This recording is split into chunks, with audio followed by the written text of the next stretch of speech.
Okay, after studying the turning effect of force, we will study one more effect of force, and because of that effect of force, we get a new physical quantity that is called pressure. Now, pressure को define करने से पहले या pressure क्या चीज है? Let's understand the basic few things. For example, if I tell you that this is a board, let's take this board as one body. Now, if I apply force on this board here, say 50 Newton, and if I ask you what would be the effect of this force at this point on the board, मतलब मैं जो force लगा रहा हूँ 50 Newton, वो इस point पे उसका क्या असर हो रहा है, इफेक्ट क्या हो रहा है, आपको क्या लगता है क्या होगा?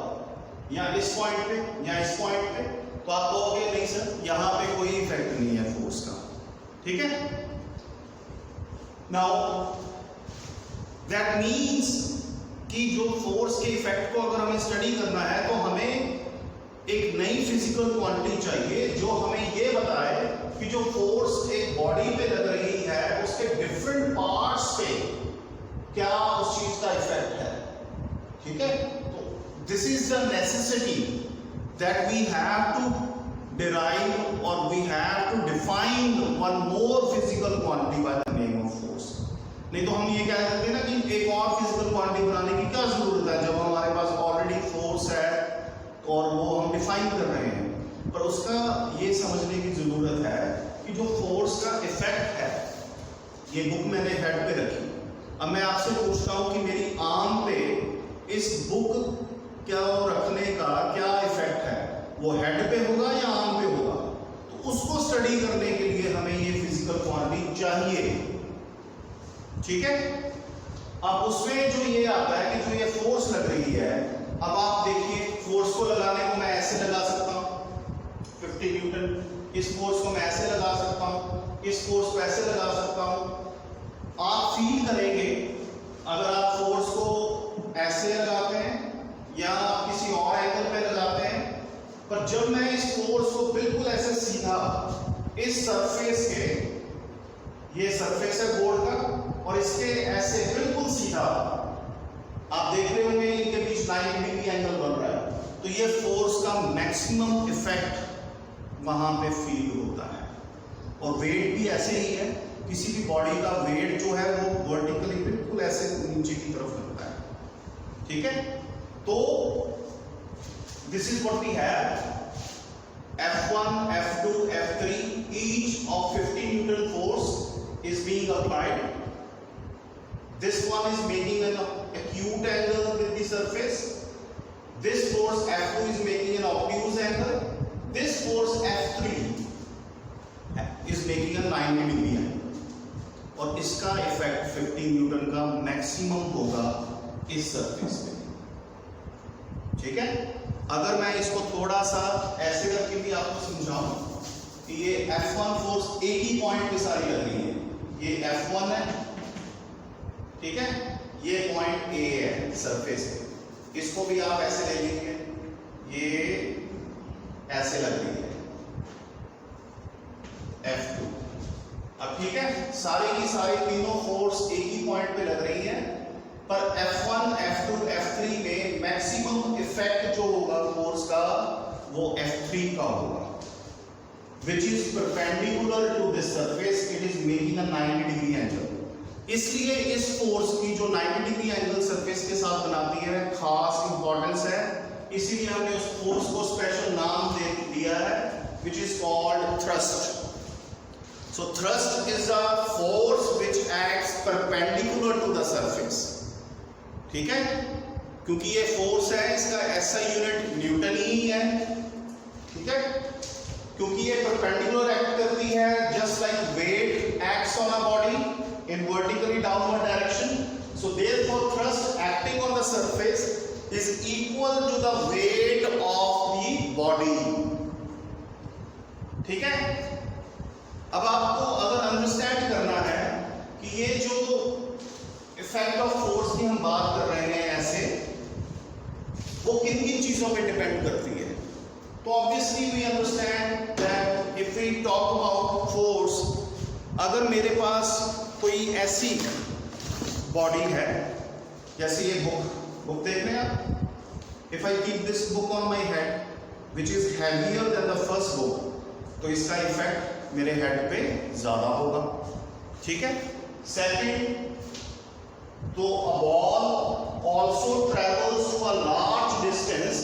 When we hit hard, we apply more force than it does when it hit slowly. तो फोर्स जो हम ज्यादा अप्लाई करते हैं तो बॉल दूर तक जाता है, अगर हम उसको थोड़ा सा फोर्स अप्लाई करते हैं तो बॉल थोड़ा दूर ही जाता है, ठीक है। तो ये effect of force magnitude of force पे डिपेंड करता है, ये एक फैक्टर हो गया। Second is area of contact. अब एरिया ऑफ कांटेक्ट क्या है?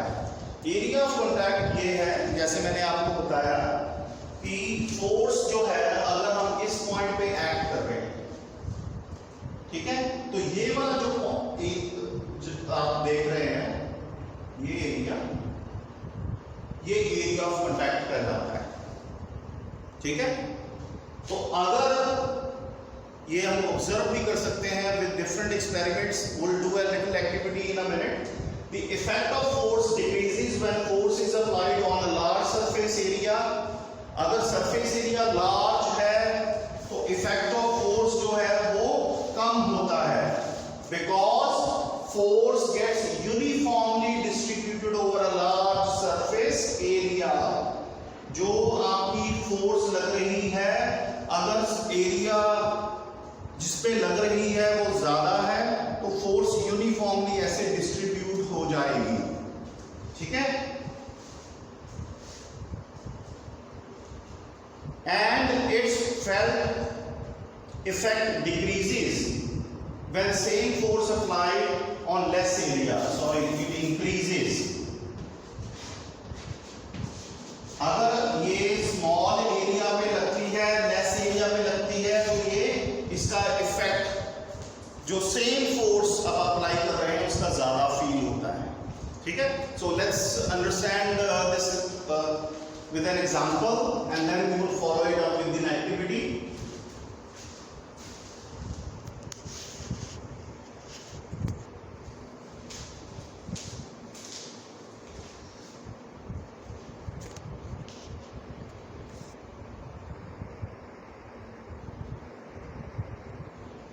So if we apply same force over a sharp pin आपने देखा होगा या आपने नेल देखा होगा, उसका एक एंड शार्प होता है, दूसरा एंड ब्लंट होता है।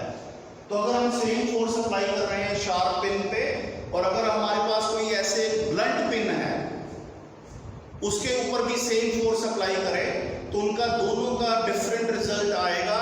जो शार्प पिन होगा वो पेनिट्रेट ज्यादा करेगा ब्लंट पिन से, ठीक है। तो hence pressure is a physical quantity in which we study effect of force with respect to its magnitude and area of contact. तो फिर फिजिकल क्वांटिटी जो प्रेशर है वो फोर्स के इन इफेक्ट्स को स्टडी करती है जो मैग्नीट्यूड ऑफ फोर्स और एरिया ऑफ कांटेक्ट पे डिपेंड करते हैं। तो इसकी डेफिनेशन भी वैसे ही है। Pressure is defined as a force acting perpendicular on a unit area of surface. तो जो इनकी रेशियो, परपेंडिकुलर फोर्स को हम F परपेंडिकुलर लिख लेते हैं, ठीक है। और अगर आप फोर्स एक्टिंग परपेंडिकुलर नहीं लिखना चाहते तो आप सिंपल वर्ड थ्रस्ट लिख सकते हैं। इसको ऐसे भी डिफाइन कर सकते हैं कि pressure is defined as thrust acting per unit area. तो pressure P is equal to thrust upon area A। तो कंक्लूजन इसका है pressure is directly proportional to thrust. Pressure doubles if we double this thrust. अगर आपका wait जो आप लगा रहे हैं बुक का, जैसे मैंने बताया था, अगर हम उसको डबल कर दें तो आपके हेड के ऊपर प्रेशर भी डबल हो जाएगा। Similarly pressure is inversely proportional to area of contact. That means the pressure would get half make the area 2 times. If we double the area, pressure becomes half. इसका उल्टा भी prove है, अगर area half हो जाए तो pressure double हो जाएगा, ठीक है। तो ऐसा unit of pressure is Newton per metre square. Thrust या परपेंडिकुलर फोर्स का यूनिट न्यूटन, ऐसा यूनिट एरिया का जो यूनिट है वो है मीटर स्क्वायर, तो न्यूटन पर मीटर स्क्वायर आपका ऐसा यूनिट बन गया।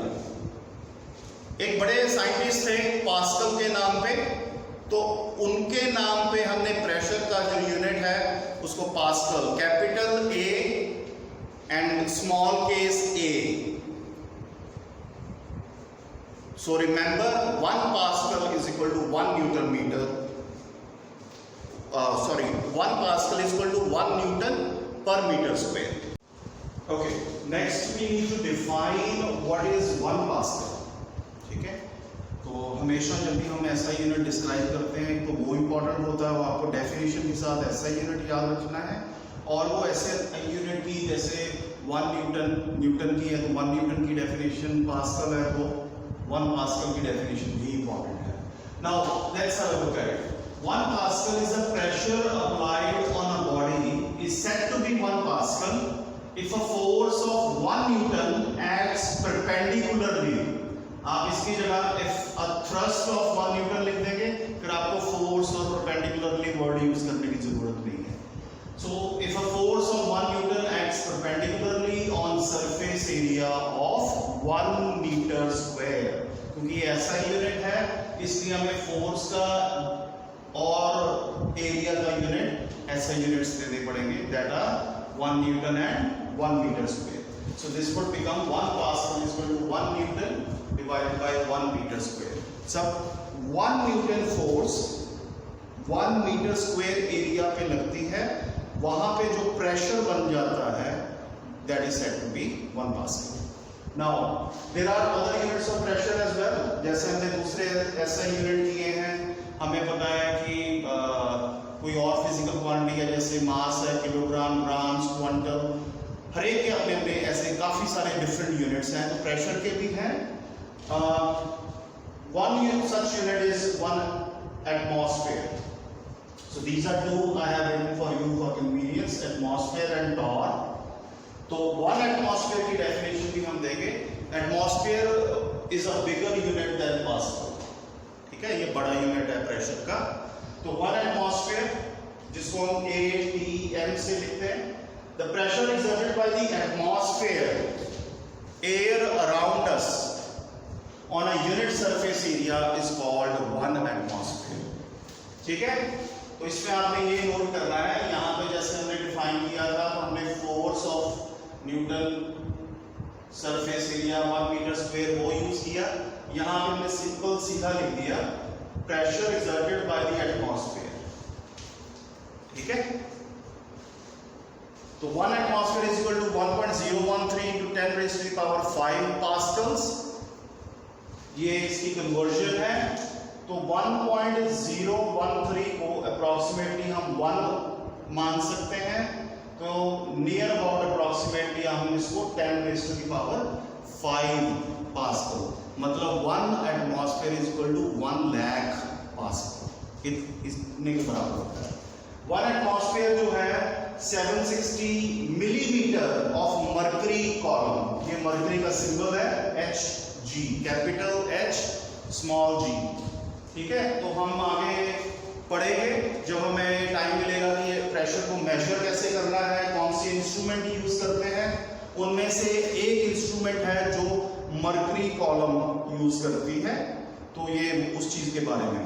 तो आपको बस अभी ये याद रखना है कि 1 atmosphere is equal to 760 millimetre mm of mercury column, सिर्फ मतलब कन्वर्जन आपको आ सकती है, fill in the blanks type जैसे हम बोलते हैं, क्योंकि 1 torr is equal to 1 millimetre of mercury, इसलिए 1 atmosphere is equal to 760 torr. Okay, now we studied about pressure. हमने इसको पढ़ा था कि प्रेशर जो है वो मैग्नीट्यूड ऑफ थ्रस्ट और it is inversely proportional to area, ठीक है। अब प्रेशर का हमारी डेली लाइफ में क्या यूज है, what is the use of pressure, why do we need to understand pressure? See there are many things pressure does to a body. जब हम किसी बॉडी के ऊपर कोई फोर्स लगाते हैं तो उस फोर्स के प्रेशर की वजह से, जो एरिया ऑफ कांटेक्ट पे प्रेशर पड़ता है, उसकी वजह से body undergoes changes in many different ways. For example, अगर हम किसी, you can do this in activity at home as well. For example, अगर आप एक सोफा मैट्रेस पे आके बैठे हैं, आप तीन चीजें कर सकते हैं. आपको नोट करना है कि जब आप सोफा मैट्रेस के ऊपर आप लेटते हो, आपने ऑब्जर्व करना है कि सोफा मैट्रेस जो है वो कितना स्क्वीज हुआ. ठीक है. फिर आप सोफा मैट्रेस के ऊपर अपनी, जैसे योगा पोजीशन है, मेडिटेशन पोजीशन है, मतलब बैठना है, आपका बॉडी का पूरा वेट जो है वो सोफा मैट्रेस के ऊपर होना चाहिए, पर इन सिटिंग पोजीशन. तो पहले लाइंग पोजीशन, फिर सिटिंग पोजीशन, फिर आप सोफा पे खड़े हो जाओ.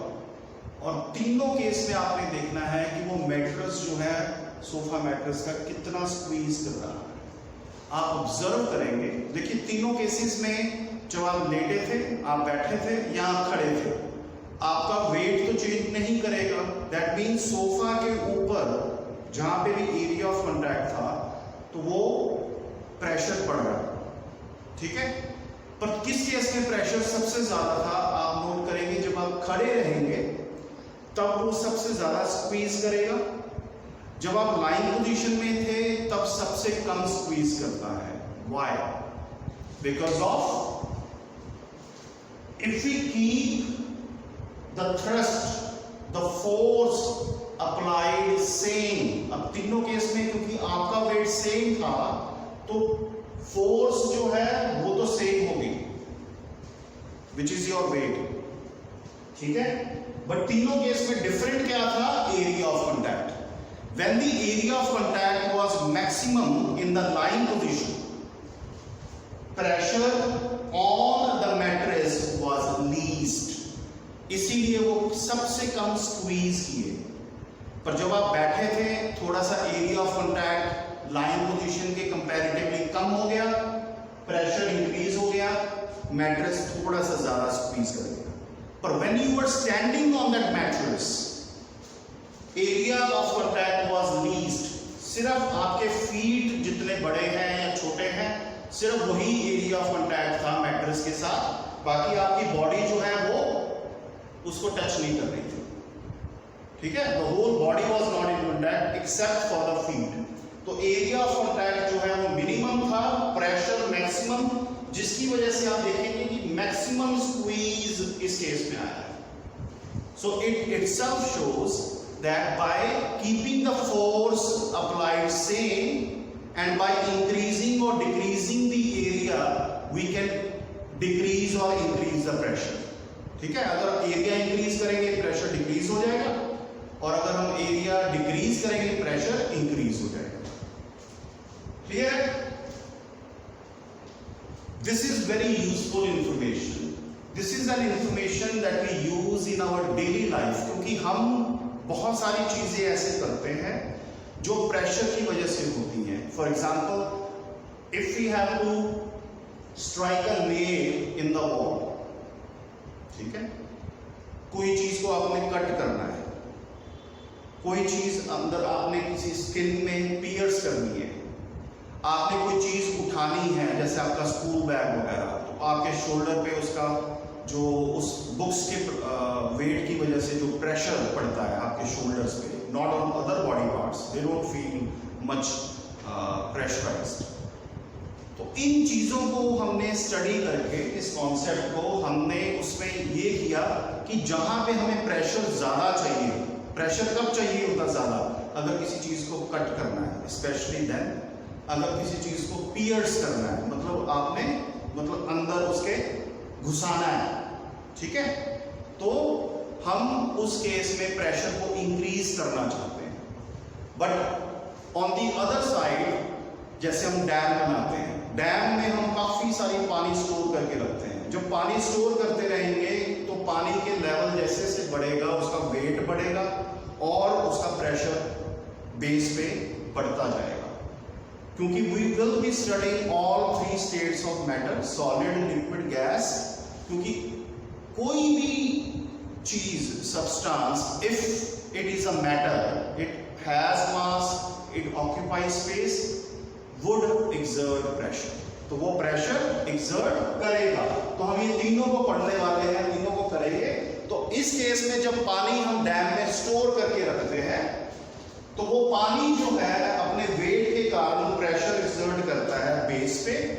हम उस प्रेशर को रिड्यूस करना चाहते हैं, नहीं तो वो प्रेशर की वजह से वो बेस हो सकता है, फाउंडेशन जो है वो टूट सकती है। आपने देखा होगा Burj Khalifa, the famous, the highest building in the world, ठीक है, जिसका हाइट सबसे मैक्सिमम है। तो इन सारी buildings and there are many towers which are made, which are very, no Eiffel tower या दूसरे, उन सब बिल्डिंग में आप एक खासियत देखेंगे कि उनका जो बेस होता है नीचे से वो ब्रॉड होता है, and as we go up they become narrow and narrow and narrow, ठीक है। तो वो ब्रॉड बेस हम क्यों रखते हैं? To increase area of contact. Area of contact आप इंक्रीज कीजिए और उसके वेट की वजह से जो प्रेशर पड़ना था बेस पे वो डिक्रीज हो जाएगा, क्योंकि वेट तो हमने रखना ही है। अगर हमने 50 स्टोरी बिल्डिंग बनानी है, हमने फिक्स कर रखा है कि इतने उसमें ऑफिस बनेंगे, इतने फ्लैट्स बनेंगे, इतने रेस्टोरेंट बनेंगे एंड सो ऑन, तो वेट उसका फिक्स हो गया कितना रहेगा, उसको आप डिक्रीज नहीं कर पाएंगे।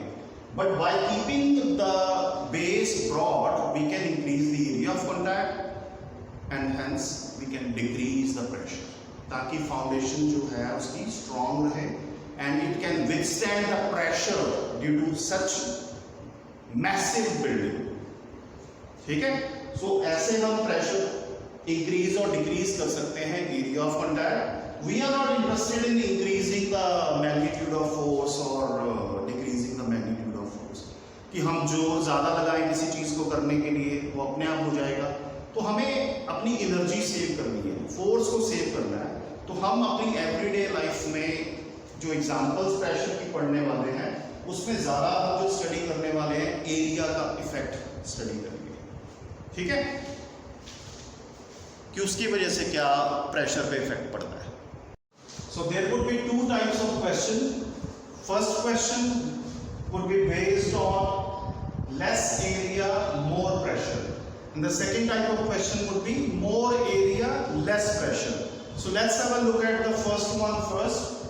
Less area, more pressure. So there would be questions like a pen nail and a drawing board have one end pointed and sharp. Why? या फिर क्वेश्चन ऐसा भी हो सकता है the tools like scissors, knife, axe have sharp edges, why? Tip of sewing needle is pointed and sharp, why? ठीक है, तो इस टाइप के क्वेश्चन रहेंगे। Bullets have pointed tips, sharp needles are used for injections, edges of arrows are thin and sharp, why? Explain, ठीक है, give reasons। तो इस टाइप के आपको क्वेश्चन आ सकते हैं। उनमें जो अपना एक्सप्लेनेशन रहेगा, जो स्टार्टिंग का हर एक क्वेश्चन में जो मर्जी आपको इस हिसाब से आए, आपने ये कुछ कॉमन एक्सप्लेनेशन से स्टार्ट करना है, and that is as we know that the pressure is inversely proportional to area of contact, P, ये आपका प्रोपोर्शनैलिटी का साइन है। जब इनवर्स होता है तो 1 ओवर, मतलब वो डिनोमिनेटर में फैक्टर लिखा जाता है। अभी area of contact inversely proportional है तो नीचे A आएगा, ठीक है, which means there would be more pressure if area of contact is less,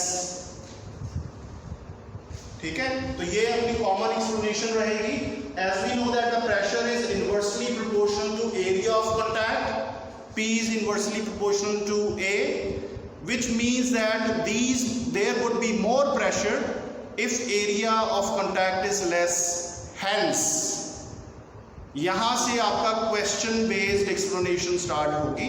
ये कॉमन एक्सप्लेनेशन आपको हर एक आंसर में लिखनी है, इसको आप नोट करके रखिए। और उसके बाद there are different sets of questions that we will get, तो हम उसके हिसाब से उनका आंसर देंगे।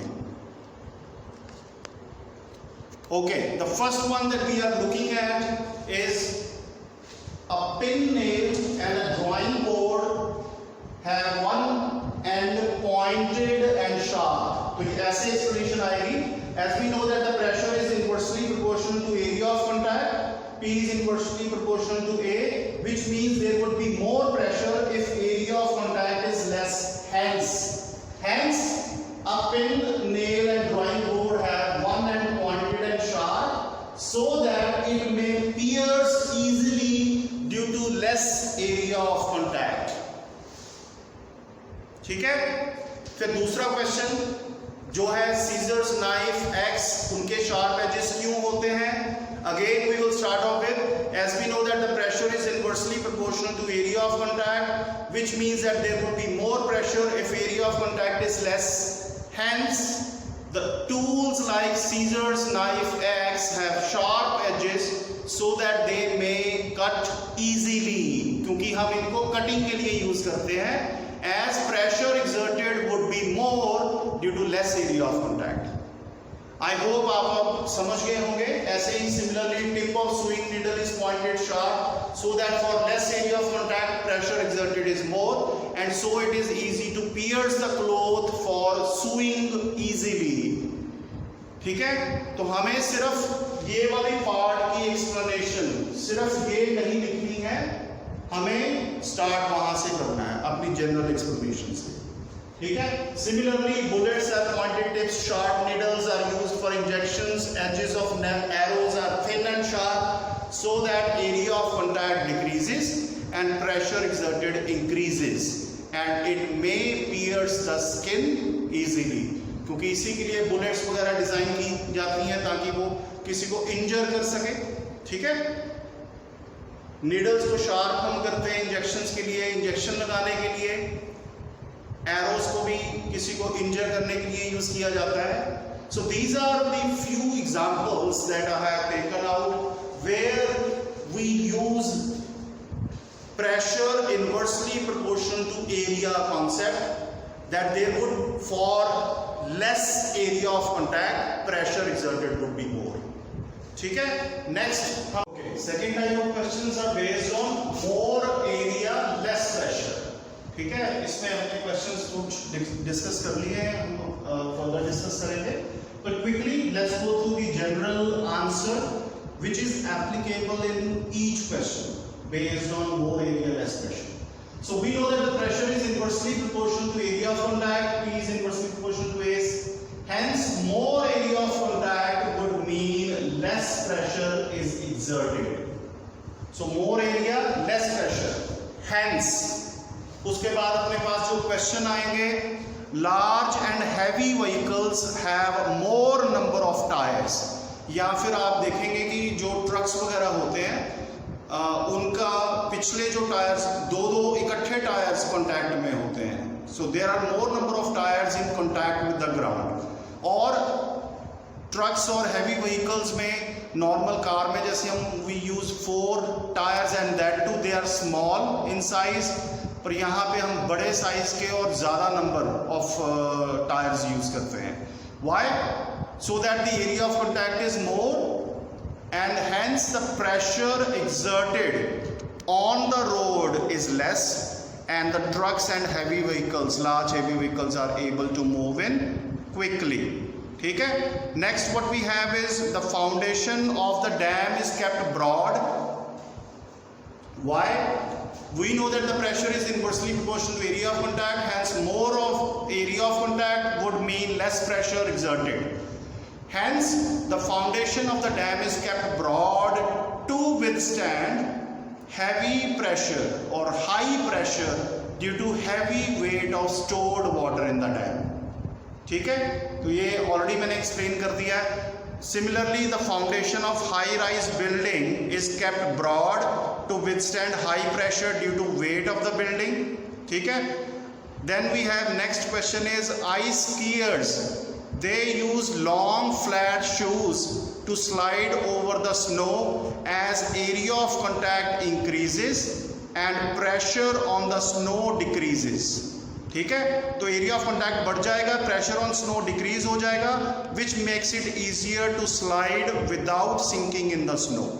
तो हम जनरल आंसर पहले लिखेंगे. We know that the pressure is inversely proportional to area of contact, hence more area of contact would mean less pressure is exerted. Hence ice skiers use long flat shoes to slide over the snow as area of contact increases and pressure on the snow decreases, which makes it easier to slide without sinking in the snow. ठीक है, तो next in series अपने पास जो questions हैं,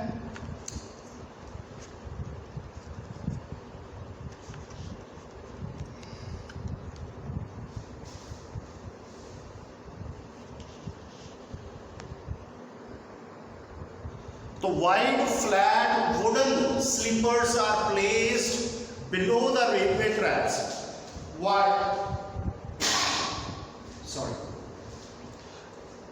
So wide flat wooden slippers are placed below the railway tracks to increase area of contact so that the pressure on the tracks due to heavy weight of the train decreases.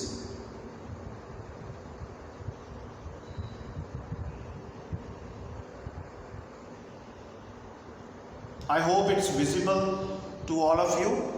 ठीक है, तो wide flat wooden slippers are placed.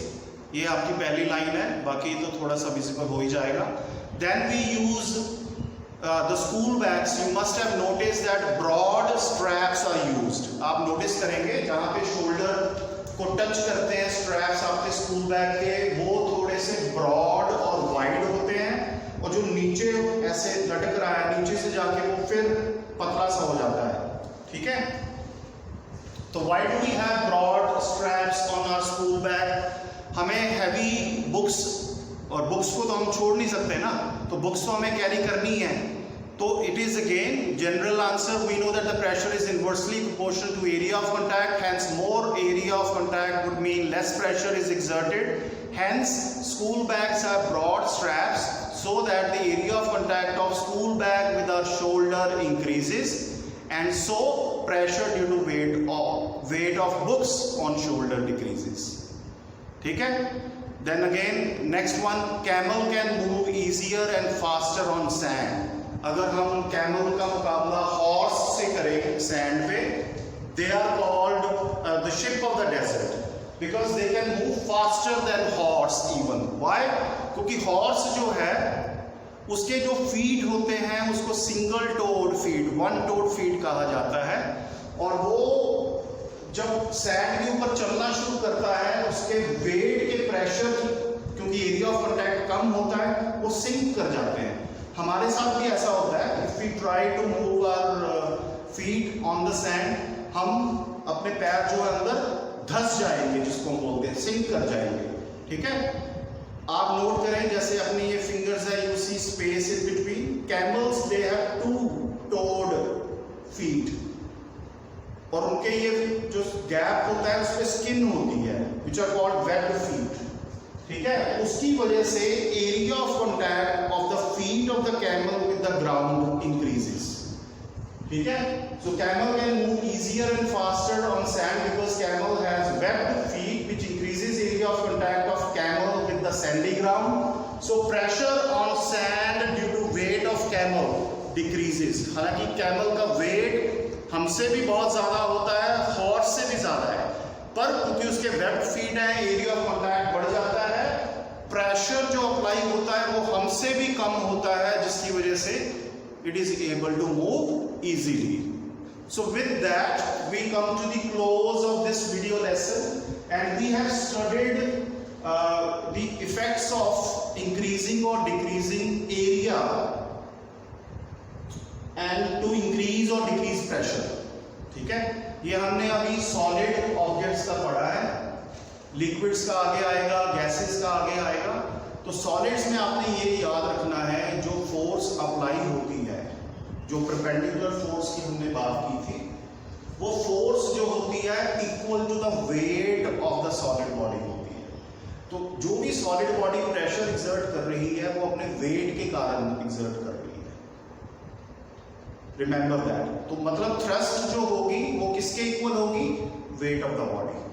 So thrust को हम weight of the body लेके use करेंगे, even if you have to use this kind of equation in numericals में हम use करेंगे। जैसे फॉर एग्जांपल एक मैं आपको हिंट देता हूं, work on that, otherwise I will take up a numerical in the next video lesson. See I have this book, ठीक है, ये बुक है, ये बुक का वेट मान लीजिए कि 20 न्यूटन है, ठीक है।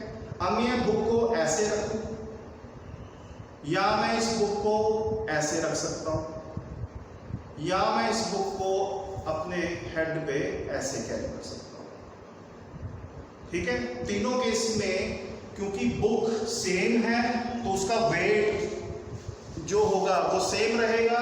दैट मीन जो फोर्स अप्लाई हो रही है बुक के वेट के कारण वो सेम है।